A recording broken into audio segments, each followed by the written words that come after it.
A paz de Deus e a bendita graça do Senhor Jesus esteja dentro do teu coração. No penúltimo vídeo que eu fiz sobre a Bíblia ser ou conter a palavra de Deus, muitos foram contra o vídeo e contra os argumentos bíblicos que eu dei para defender o conteúdo da Bíblia, que é a Escritura Sagrada. Aí muitos fizeram uma pergunta dizendo: se a Bíblia contém a palavra de Deus, então nela também pode existir coisas que não são a palavra de Deus. E como separar o que é a palavra de Deus e o que não é a palavra de Deus? No meu vídeo eu não diminuí e também eu não descri da sua originalidade. Mesmo eu afirmando que a Bíblia contém a palavra de Deus, eu acredito piamente na inspiração e no poder das Escrituras. Só que no vídeo eu poupei os inscritos aqui do canal de uma verdade que não tem como fugir, que está patente para aqueles que estudam as Escrituras. Verdades que muitos não sabem. Fizeram um vídeo dizendo que Jesus não é a palavra de Deus e que eu não creio nos 12 pontos de doutrina da capa do Inário. Se eu falei de um ponto só, eles estão dizendo que eu não creio nos 12 pontos de doutrina. Isso é para vocês verem o grau de integridade e de caráter dessas pessoas. E o tiozinho lá, ele disse que Jesus não é a palavra de Deus. Ele falou que a Bíblia é a palavra de Deus, que a verdadeira infalível palavra de Deus é a Bíblia, e que Jesus não é a palavra de Deus. É uma idólatra da Bíblia, está idolatrando a Bíblia, está tirando o mérito que é Cristo, que é de Cristo, e colocando no livro. E eu falo aqui mais uma vez, a Bíblia, o conteúdo da Bíblia, as Escrituras que estão contidas na Bíblia, elas só têm relevância porque todas elas direcionam a Cristo. Só isso. Se não houvesse Cristo, não houvesse o Criador, a Bíblia seria um livro como qualquer outro livro. As Escrituras são a inspiração divina, são a palavra de Deus. A Bíblia contém as Escrituras, que é a verdadeira palavra de Deus. Só que esses que vêm defender a Bíblia como palavra de Deus, vêm loucamente, ferozmente me refutar, querer me ofender, eles não sabem, são pessoas leigas. Sabe o que vocês não sabem? Que os originais das Escrituras, chamadas de autógrafos, não foram preservados. Os autógrafos são papiros, são manuscritos originais, os primeiros a serem escritos. Não existem mais. Isso que eu estou falando aqui está na página da SBB, Sociedade Bíblica do Brasil. Hoje estive pesquisando, está escrito isso lá, vou deixar o link aqui embaixo. Os originais se perderam. Ah, mas como que foi escritas as Escrituras? Por cópias. O que existem são cópias dos originais. Existem um número enorme de cópias das Escrituras originais espalhadas por vários lugares, copiadas em tempos diferentes, como por exemplo os textos massoréticos e os escritos do Mar Morto, que são praticamente idênticos, escritos em épocas diferentes, mas são harmoniosos. E isso, a arqueologia bíblica, ela transmite a confiabilidade nas Escrituras, nos escritos sagrados. Só que você que fez vídeo refutando, dizendo que eu não acredito na Bíblia como palavra de Deus, que eu falo que a Bíblia contém, você não sabe de uma coisa, que as Escrituras, principalmente no Novo Testamento, existem acréscimos. As Escrituras não foram feitas com capítulos e versículos. Isso foi com o passar do tempo que foram colocadas capítulos e versículos nas Escrituras. Mas existem versículos que foram colocados posteriormente aos escritos sagrados. Existem vários e eu vou mostrar um para vocês. Se vocês depois quiserem pesquisar no Google, existem sites confiáveis, tá?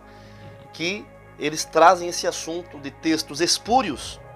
Textos espúrios são versículos que não são originais, que foram acrescentados. E procure por acréscimos no Novo Testamento, que você vai entender o que eu estou falando. Só que aqui eu vou mostrar para vocês um versículo que foi acrescentado em um capítulo de um livro do Novo Testamento. Aqui eu tenho 3 exemplares da Bíblia. A Bíblia Shed, a Bíblia de Estudo Nova Versão Internacional e a Bíblia Católica de Jerusalém. Eu tenho outras Bíblias de estudo ou Bíblias que trazem as notas dos textos, dos versículos acrescentados no rodapé, mas eu vou mostrar para vocês nessas Bíblias aqui, nesses 3 exemplares.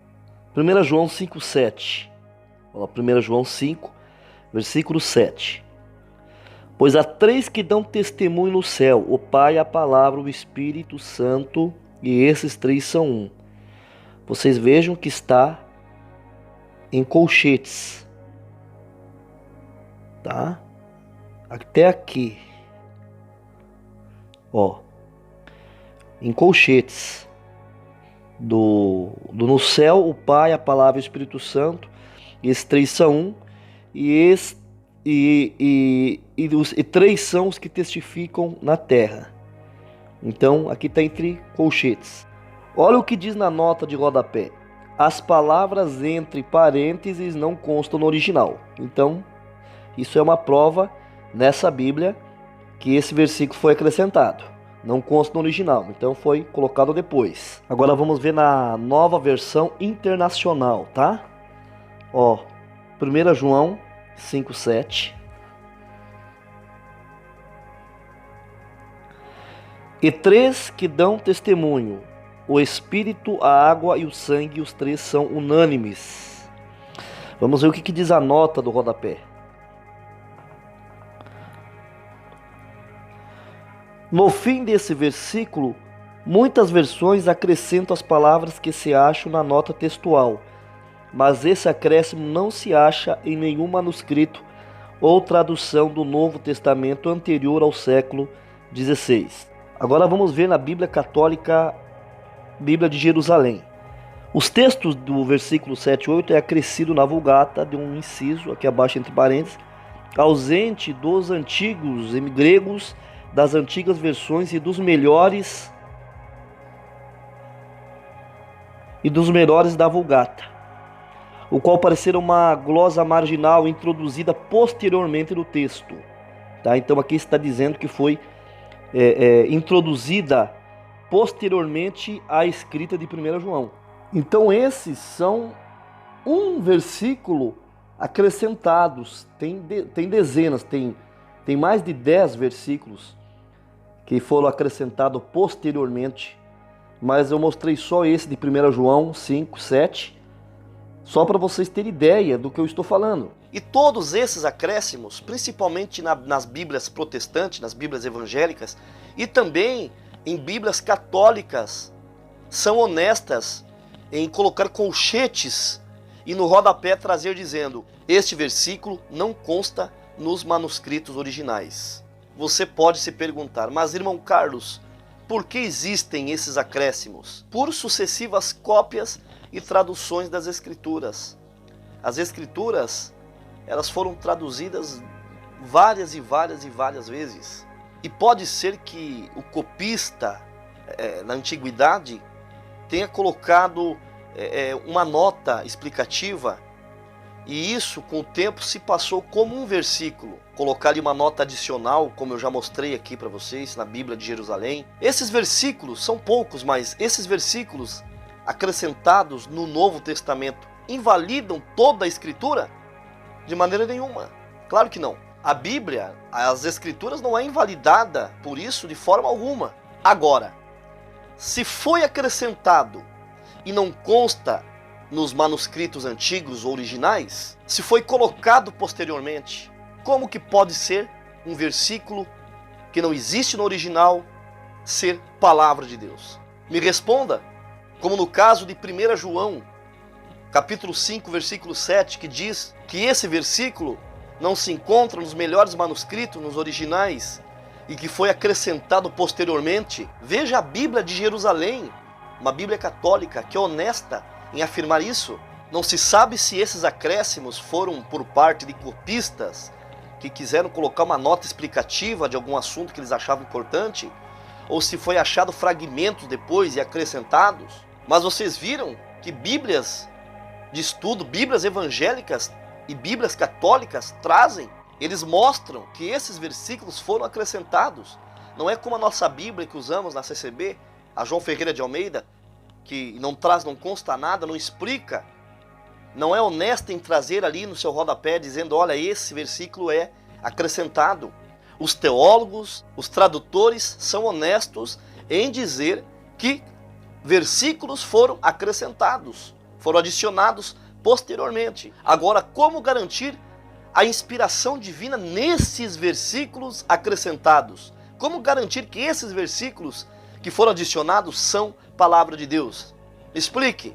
Eu amo as Escrituras e tenho as Escrituras, creio que as Escrituras é a poderosíssima palavra de Deus, é o próprio Cristo que se revela nas Escrituras. Só que nesses versículos acrescentados, não tem como você ser um cristão que estuda as Escrituras, não tem como você ter 100% de certeza que esses versículos são inspirados. Eu não estou colocando em descrédito a inteira Escritura Sagrada.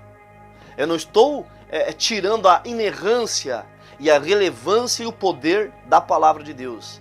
Eu não estou tirando a confiabilidade de ninguém a respeito das Escrituras. Porque na verdade, alguns versículos que foram acrescentados, somente alguns, o restante, o Antigo Testamento e boa parte do Novo Testamento, consta dos manuscritos das melhores cópias dos originais. Só que eu não aceito pessoas leigas que desconhecem dessas coisas que eu estou trazendo aqui nesse vídeo, vêm querer debater. Quer defender toda a Escritura, mas desconhece essas coisas. Ah, mas então não foi Deus que revelou, está indo contra a revelação que Deus deu para Franciscon em Niagara Falls, da Convenção de 1927. É porque Deus revelou para Franciscon que a Bíblia é a infalível palavra de Deus. Ô colega, Deus não revelou nada para Franciscon. E também Franciscon não revelou nada. Franciscon entrou num consenso com os irmãos na época, nessa convenção, de acordo à luz que eles tinham. Então Franciscon não revelou nada. As Escrituras já são a revelação dada por Deus. As Escrituras, elas se declaram como palavra de Deus. Menos esses acréscimos que eu citei aqui, que não se sabem a origem. Mas o irmão Luiz Franciscon errou? Cada um trabalha, cada um desenvolve de acordo à luz e o entendimento que tem nas Escrituras. E às vezes, na época, a luz e o entendimento que o irmão Franciscon tinha era limitada. Provérbios 2, versículo 6 diz assim: portanto, é o Senhor que concede a sabedoria, e da sua boca procedem a inteligência e o conhecimento. E o irmão Luiz Franciscon, eu, você, não somos os detentores de toda a luz de sabedoria a respeito das Escrituras. Deus vai dispensando para nós de acordo à nossa busca e à vontade do próprio Deus, do próprio Eterno. Aos Provérbios 4 fala em adquirir sabedoria. E no verso 18 diz que a sabedoria é como as veredas do justo. É como a luz da aurora que vai brilhando, brilhando, mais e mais até o dia ser perfeito. Dou aqui por encerrado esse assunto. Esse é o entendimento que Deus tem me dado a respeito da sua palavra e que não está longe daquilo que muitos irmãos têm e que o próprio Ministério da Congregação Cristã no Brasil acredita. Se você está aqui pela primeira vez e não é inscrito, eu te convido a inscrever-se. Deixe um like aqui nesse vídeo. Compartilhe esse vídeo com amigos, com parentes, com familiares, com irmãos. Não esqueça de, na hora de inscrever-se, ativar o sininho das notificações e apertar na opção receber todas as notificações para que você possa estar recebendo os demais vídeos a serem postados aqui no canal. Termino te saudando com a santa paz de Deus, o nosso eterno Criador, e mandando para você um ósculo santo da caridade dentro do teu coração. Deus que te abençoe. Até um próximo vídeo e um abraço fraterno em Cristo Jesus, o nosso Senhor.